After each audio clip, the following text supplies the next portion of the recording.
Being a Native American living in New Mexico has a lot of challenges, but also a lot of opportunities.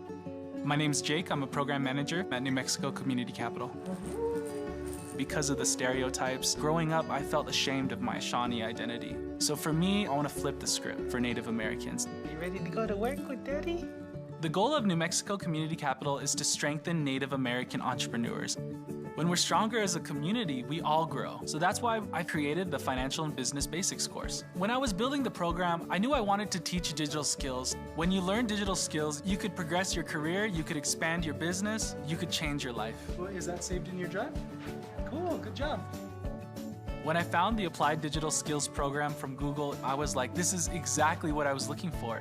It's free, it's easy to use, and it's something that you could do at your own pace. It's really simple, it's very user-friendly. I like that it's a one-stop shop, and so it makes it really accessible. This is so exciting to be a part of a program that really impacts real people. Pottery is actually a dying art nowadays, and we want to help revive it. Using the digital skills, we created a catalog. It shows what we create from start to finish. With all the help that we got from this class, we're planning on opening another location. It's growing. Yes. Digital literacy allows us to decide for ourselves what our future can be. With activated, engaged learners, we'll see these communities build and grow and thrive in the 21st century, and that makes me proud.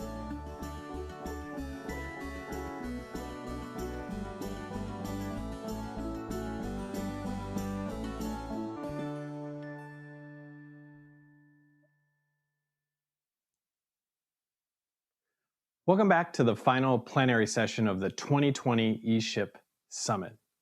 My name is Andy Stoll, and I'll be your host for this final session. Now, most of you are joining us inside our virtual conference platform. Some of you are also joining us via YouTube. For the YouTube followers, actually all of you, you can also interact on Twitter using the hashtag ESHIP Summit. So I hope you've enjoyed your afternoon, checking out the many new projects and initiatives that have grown over just the last few years to better support entrepreneurial ecosystem builders and help build the professional field. Let's do a chat poll.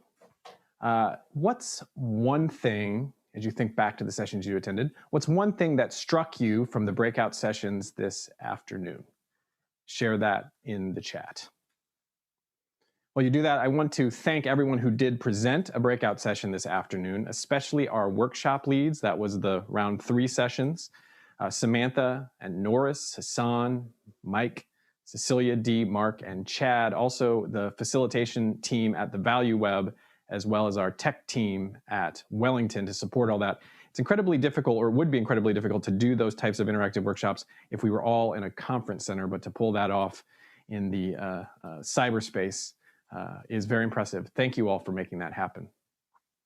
So it's going to take all of us to accelerate the professional field for entrepreneurial ecosystem builders. And if you're looking to learn more about other ESHIP goal projects that maybe we didn't cover today, I want to encourage you again to check out the Goal Garden, which you can find in the ESHIP Goals menu above.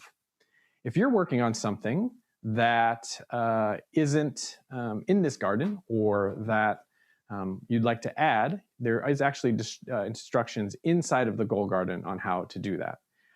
In our efforts to achieve the ESHIP goals, we are going to have to work together in mass collaboration. And mass collaboration is a term that we introduced a number of years ago to talk about the decentralized activity of many people working on many different parts to come together into a whole. It's actually very similar to how Wikipedia was built. We have found a lot of success with people creating goal projects. We've also found challenges in how you coordinate and communicate in mass collaboration. And we will continue our efforts to support the building of the field, but we need everyone to get involved. So now I want to zoom out and take a global view, and I want to look at what's happening around the emerging practice and professional field of entrepreneurial ecosystem building internationally. Earlier this week, I had a conversation with Valto Loikkanen, who is one of our ESHIP Goal champions. He's with Startup Commons, a European-based organization that supports ecosystem builders, operators, and developers across the globe in more than 30 countries. I wanted to get a sense from him of what's going on in ecosystem building outside the United States. So let's roll that clip. Valto, thanks for joining us. First of all, where are you joining us from? Hi everyone. So I'm joining from Helsinki, Finland, from Europe. It's the home base of Startup Commons Global, where we focus on helping ecosystem builders to do their work more efficiently and with using common resources between ecosystems. As you look across the globe, what are some early signs or indicators to you that more people are adopting or taking an ecosystem approach to supporting entrepreneurs? The most clear signal is this, that we see more money specifically catered for these activities. So there used to be, old terminology or old type of ways, funding for innovation research or for entrepreneurship, identifying whatnot or so forth. Now it's very specific. Like we want to set a project to establish ecosystem operator. Like it can be as clear as that. We want to set up a project. Here's a budget for it to build an ecosystem portal that caters information for everyone. So these are those used to not exist. So that's very like concrete. They have the language, they have the terminology that has been emerged with this ecosystem development and ecosystem building landscape. So now the money is recognizing that, and then that means that resources for doing these newer things actually start to become available. When you look at the role of the ecosystem builder or the ecosystem operator, which is a term that's prevalent in other parts of the world, what are two or three of the barriers you see folks running into in their efforts to develop their local entrepreneurial ecosystems? I just want to highlight one, because this, I have a couple of more, but one is so significant that it's the most biggest problem and biggest waste of resource that can happen, that we have unfortunately witnessed more than a few times, and that's the political risk. The political risk in the sense that when there are those big shifts where new things are put in motion, oftentimes the knowledge that the previous, and it's not the governments themselves, it's those actors who are funded by governments of different levels. If they lose their momentum that they have been in the past 4 years, and then new people come in, and the previous efforts are not recognized properly, they are somewhat ignored, a lot of knowledge leaves, and next time, like 4 years later, it's like, oh, what's an entrepreneur? And it kind of, the whole thing starts again, and a lot of that knowledge has disappeared. So it's really thinking also about this introduction of entrepreneurial ecosystem building, not as a departure from what's been done before, but an evolution of that type of work. It's really about building on the work we've been doing in many communities for decades to help entrepreneurs. It's just taking more of that systems view and that systems level approach. What are a couple trends you're seeing as you look at the globe?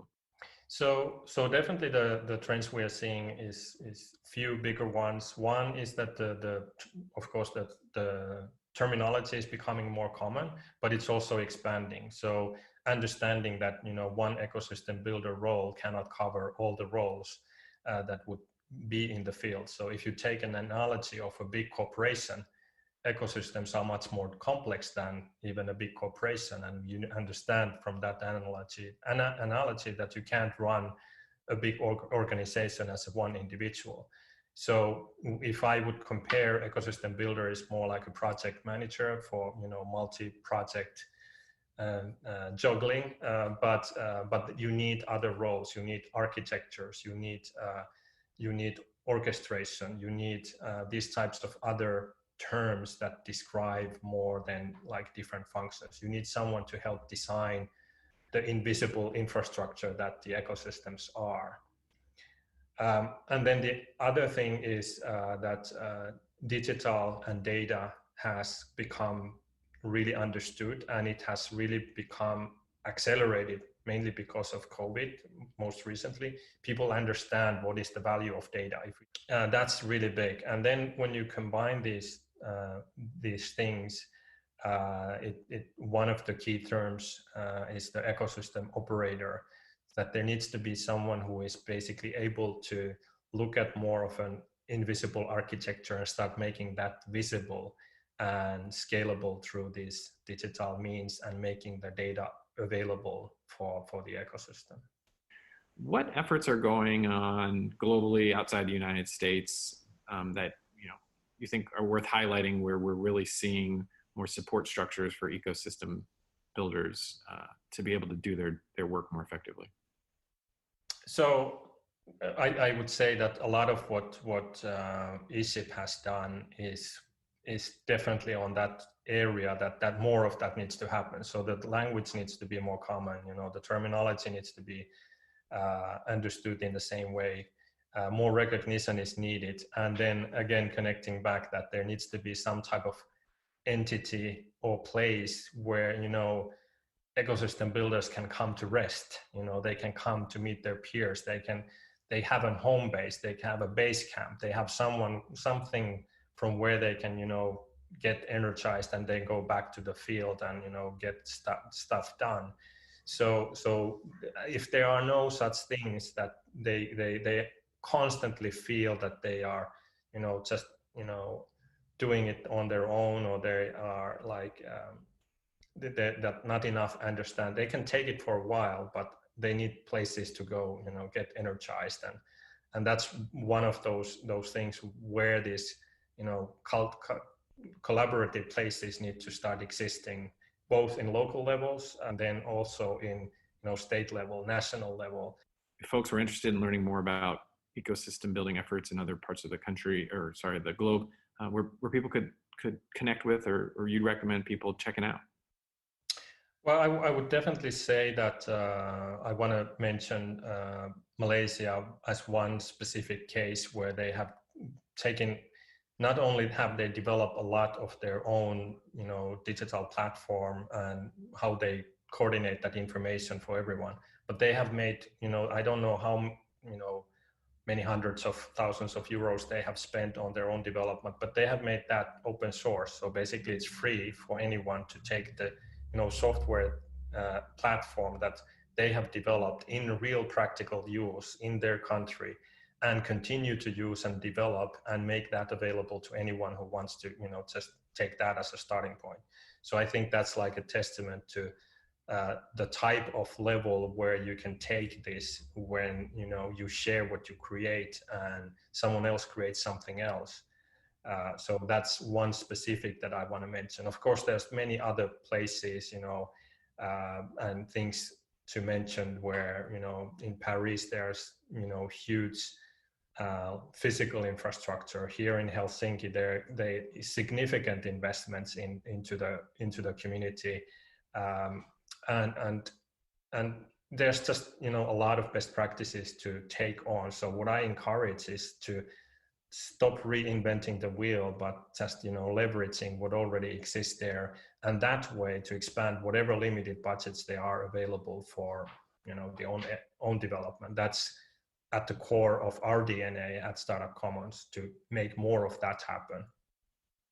Tell us a little bit more about Startup Commons. One thing that I would like to kind of make very clear, that if it's hard to, sometimes describe what is an ecosystem builder, then imagine trying to say who is those who help only ecosystem builders or ecosystem developers.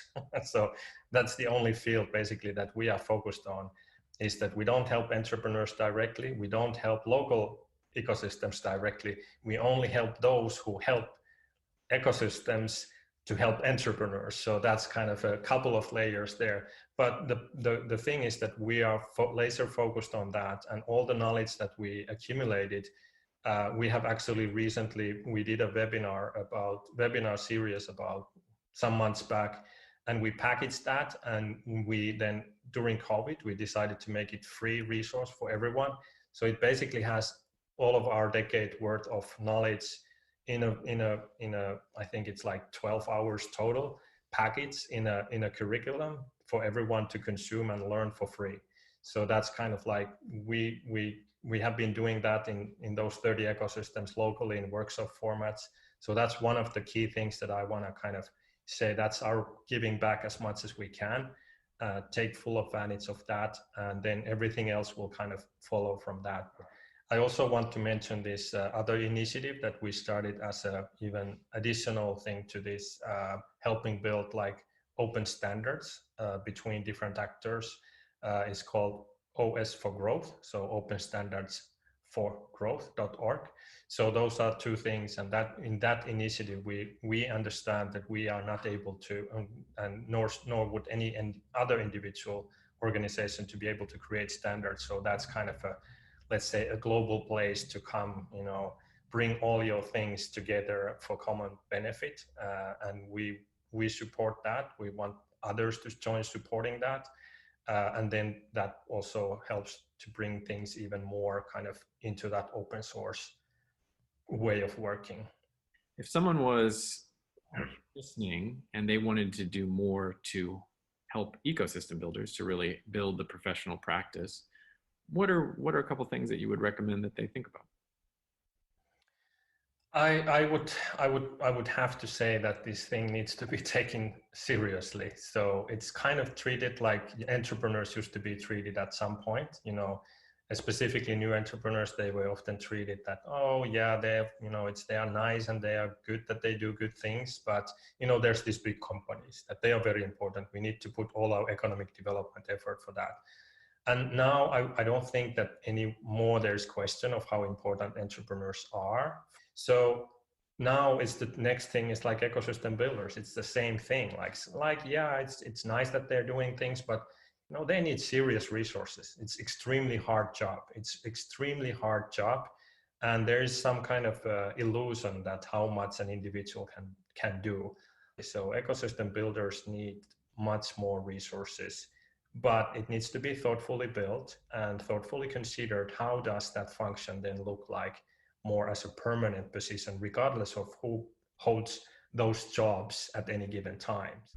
Another thing worth mentioning is definitely we need more peer projects. So basically ecosystem development projects done as 2 or 3 ecosystems collaborating together to create same pilot project and learning together in actually deploying that.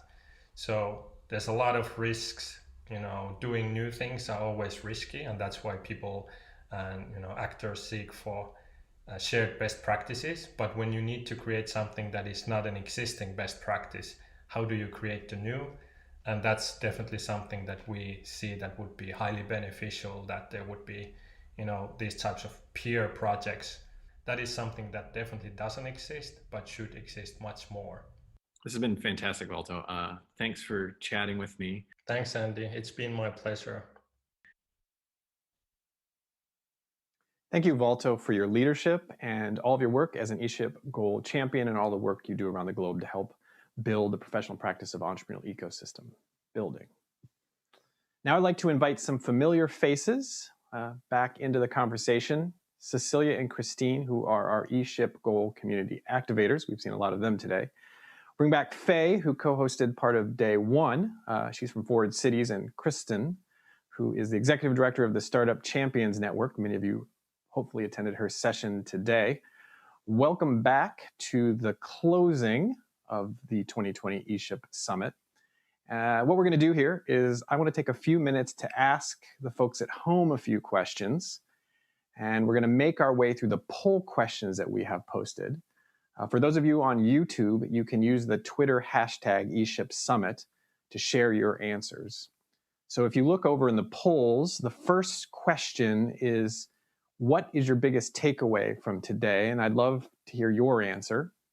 Do make sure you're doing the poll function answer and not doing this in the chat. While folks do that, I will want to turn it to you, Kristen. Looking back at the day today, what is your biggest takeaway from your experience? Thanks, Andy. I think that it is sort of the first pancake, right? We are absolutely going to be making something amazing here together. And we're doing a lot of things for the first time. So we might mess up, and it's okay to have a beginner mindset and to really just dive in with some vigor and know that it's okay. I love that reference, the first pancake reference. That's actually from like the 2018 summit. Nobody can make a perfect first pancake. Like I don't care how good of a chef you are. Your first pancake isn't exactly right. So I love that. A lot of what we're doing is making new things. And as Valto said, it's great to find best practices when there's no best practices. We got to make that up together. We got to try the first pancake together. Faye, I'm going to turn it to you. Same question. Your experience today, given all of that, what is your takeaway from today? I can't do one. Threes are good. So I'm going to say this beautiful confluence of creative energy, willingness to lean into the equity mindset, and if I can say it, ecosystem building badassery. And I'll just say that. I love it. Thanks, Faye. Okay, second poll question. So everyone who's with us, I need you to think about this second question. Who do you want to send gratitude to? So think about your experience today, day one and day two, and spaces in between. Who is someone in the community that you would like to send gratitude? Maybe that's someone who led a session, someone you met at a campfire, someone who helped you in the help desk, maybe someone who made you laugh. I would share that gratitude and do that in the poll questions, not in the chat. So find that in the poll questions. Well, folks, do that. Christine, I'm going to turn it to you. Who do you want to send some gratitude to today? Yeah, I got a couple of groups. I'll go with Faye's. There's two big main ones. A big kudos and gratitude to the 65 plus national resource providers and their incredible teams for the work they do day in and day out to support ecosystem builders and entrepreneurs. Make sure if you haven't already, the Resource Expo will be available to you throughout the year, and they put a lot of great stuff there. And another group that you may or may not have seen throughout the ESHIP Summit is the beautiful illustrations that have been highlighting all the lessons and takeaways. And so the group, the Value Web, they're a talented group of facilitators and scribes, and you can see a lot of their artifacts for this year's ESHIP Summit and all the ones before in the Fun tab. So check out their live illustrations. I love that. Thanks, Christine. All of the resource providers, the national resource providers, the folks doing the Resource Expo provide those resources and support for entrepreneurial ecosystem builders. Many of those groups have been with us since the first summit. Do know the Resource Expo is going to be open for the rest of the year if you want to get in there and dig in. We couldn't do this without the support of those organizations, and a lot of ecosystem builders couldn't do it without the support of those organizations. If you are interested and you believe your organization fits the criteria of being a national resource provider, certainly we need to get in touch with Christine and we can talk more about that. And then the Value Web, love the team at the Value Web. They've been with us for every ESHIP Summit. And if you haven't gone up to the fun menu and you haven't clicked the live illustrations, your brain may explode once you see the beautiful things that they've built. We've just got one example from Christopher for this session, but please, when you have some time, go back in and check that, or you want to see some learnings from sessions you missed. It's such a beautiful and still growing illustration. Cecilia, I'm going to turn it to you. Same question. Who do you want to send some gratitude to today? Well, thanks, Andy. I'd really like to recognize the ESHIP champions, the ones that have supported this work. They were recognized for the work and the efforts that they put in and nominated by the community. We are on our second cohort of ESHIP champions. So all of you that work behind the scenes to support this community, the moderators that helped us along these sessions to keep things running smoothly, to help facilitate the Q&A, all of that stuff. And also want to thank the wonderful team at Wellington, who is our production company. So all the people that answer those help desk requests and make sure that the sound and all of these things are working properly. So kudos to you. Thank you so much. We couldn't do this without you. Excellent. I do also want to give an extra shout out to the team at Wellington who's helped us do the production here, particularly to Taylor and Alexandra and Callie, who are our lead producers, and a whole slew of folks. I know this might look easy when you watch it on your side, but there's actually about 30 folks running around making this happen. And the team at Blue Fox who's figured out how to broadcast all of this. So much gratitude to the production team as well as my team at the Kauffman Foundation, actually the entire Kauffman Foundation, the entrepreneurship department, and the ecosystem development team, as well as all the support staff that has helped us build this event out. I also want to thank all of you. You have all been instrumental in the work to help this ESHIP Summit to come together. It is awesome to share the screen with 4 women leaders, which I think is fantastic. And I applaud you for all of your efforts and all that you will do going forward to continue to support this practice and support people building entrepreneurial ecosystems. On that note, this leads us to our next and final poll question. But I really want to set this one up. So ecosystem builders must have a bias towards action. So what I want you to think about now is what actions are you going to commit to help grow the field of support for ecosystem builders or ecosystem efforts in your community. And I want to just reiterate the commitment from my boss, Philip Gaskin, Vice President of Entrepreneurship at the Foundation. From day 2, the Kauffman Foundation is deeply committed to supporting the efforts of leaders bringing inclusive entrepreneurial ecosystems or building those ecosystems across the United States. And we will continue to support efforts to accelerate our professional field of practice. I want to share that commitment, but now I want to turn it over to you to think about what commitment you want to make. And Faye, I'd love to hear what your commitment is, speaking on behalf of actually all of the folks we have here in this little Zoom room. Yeah, so I will say, Andy, the reality is that we don't know what the next month or so will bring in our country. And so as ecosystem builders, we have both the unique possibility and position to take action to create the change we seek. And these 3 days have been fantastic, but we are all gonna wake up tomorrow morning and wanna do something to push all of these ideas forward. So like Valto mentioned, the best thing that we can possibly do is to work on things together. And that's what's going to push this forward. And my wonderful women colleagues here on the chat, we kind of foresaw this with our crystal ball, that people were going to want to do this. And we have been pioneering a space digitally where we can all go to continue this conversation and to figure out together what we want to do next. So this hub, it's kind of a hub of sorts that for this purpose, it is called Ecosystems Unite. And we'd love for everyone to join us there. You have to put in www, so don't miss out the www, .ecosystemsunite.us. And we'd love to just all continue the conversation and see what comes next together. Thank you, Faye. And thank you, Cecilia and Kristen and Faye, for putting together that fantastic, really coordinating all the SHIPs. It's about a dozen organizations doing all those events this fall to educate ecosystem builders and those dozens of organizations that are putting things on. There was actually an additional event added last week. Steve Case and the team at Revolution, in collaboration with Rodney Sampson at OHUB and a bunch of other folks, are doing actually a Rise of the Rest tour stop in December, talking about and looking and supporting Black founders. That's going to be part of the Ecosystems Unite event series. And then you've got this website, which is really a social space for conversations to continue around building our professional practice and professional field of entrepreneurial ecosystem building. Thank you for all of you for putting this together, and thanks for joining me in this closing session. Awesome, thank you. So we've made it to the end of the 2020 ESHIP Summit, and it's been a wonderful few days. More than 850 people joined you and I in these conversations. We've had more than 100 speakers and 40 communities share their stories and insights. Actually generated about 5,200 public conversations and 3,300 private messages just inside of this virtual platform. I suspect there will be thousands of more conversations amongst you in the days to come. And do recall what we learned on day 1, that conversations are really the atomic level building blocks of ecosystems. To help facilitate the continued possibilities of more conversations and connecting amongst you, we will keep the virtual platform open till the end of 2020. Including the Resource Expo and the messaging capabilities. We'll be uploading videos for all of the sessions into this platform in the next week or 2.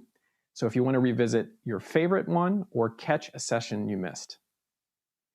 Thank you for showing up and for bringing your whole self, your head and your heart, and for sharing your stories with each other. Remember the value that each of you brings to these conversations as we explore the interdependence of our relationships in building vibrant, inclusive, and sustainable entrepreneurial communities everywhere in a world that is very much in need of new ways of doing things. Well, watching the news over the weekend, I actually decided to revisit one of my favorite books, Healing the Heart of Democracy by Parker Palmer. If you haven't read it, maybe someone in the chat can throw it in there.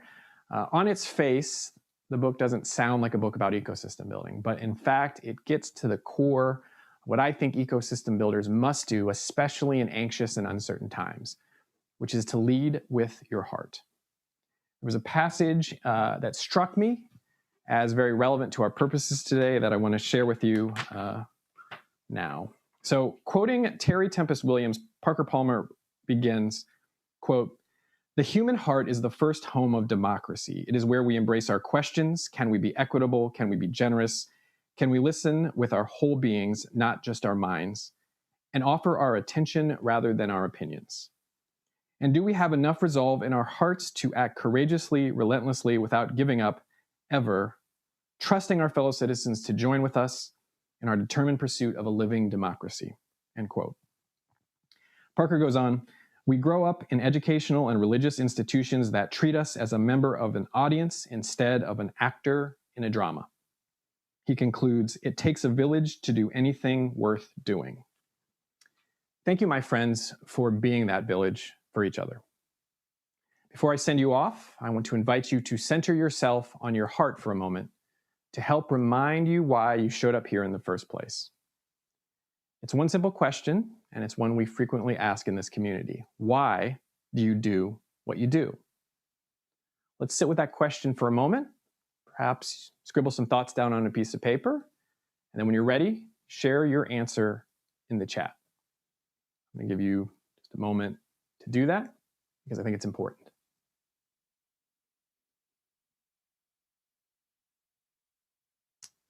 Thank you so much for sharing that with me. It's so inspirational to know you.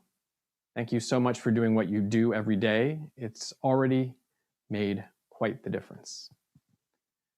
We asked this question at a past ESHIP Summit and had people share their answers with our video crew. So I'd like to send you out with the words of your fellow ecosystem builders.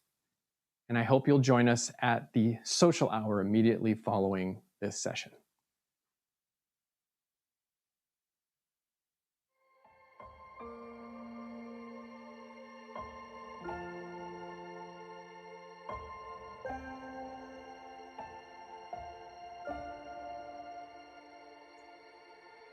Can you think about it for a second?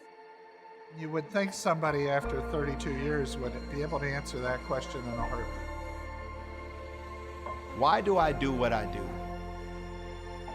My name is Graylin Swilly Woods. My name is Michael Eisman. Stacy Wood Jackson. My name's Bill Stoddard. I do what I do because I know what it looks like to be on the outside looking in. Talent is universal, but opportunity is not. Basically, I do what I do because exposure breeds opportunity. I've seen how somebody starting a business can actually change their entire family tree. I think that when we have the collaboration within our communities, everyone wins. It's a way to make a difference. And I believe that entrepreneurship is the life and leadership skills of the future. I love to connect people. I love to serve.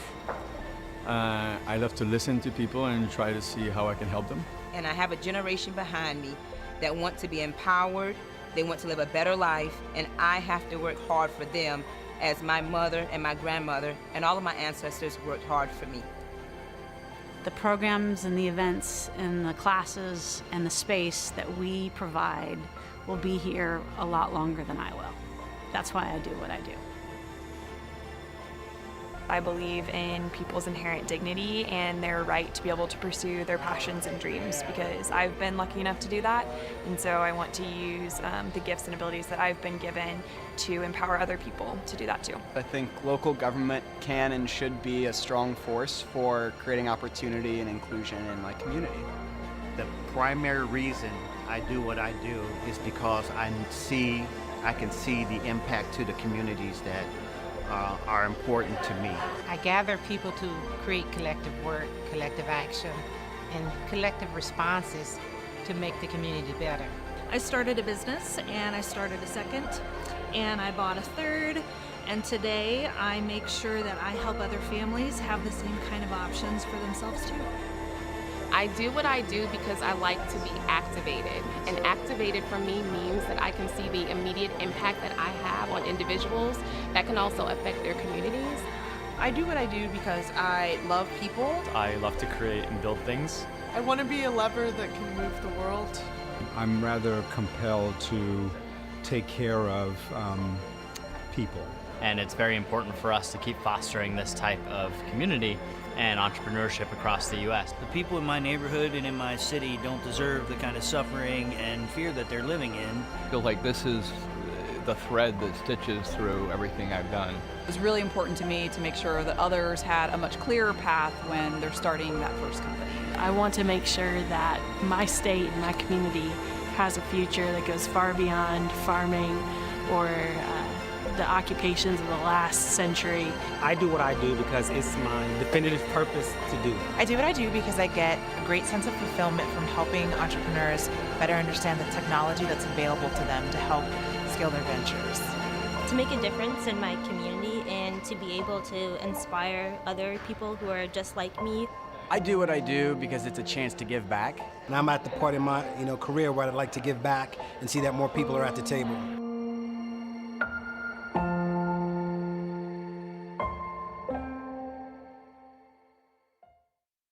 I do what I do because I really want to help people trust their own dopeness. Entrepreneurship is the fastest path out of poverty. It is the social solution to so many of the issues that face our society. To create a more just and vibrant society for a whole lot of people as opposed to just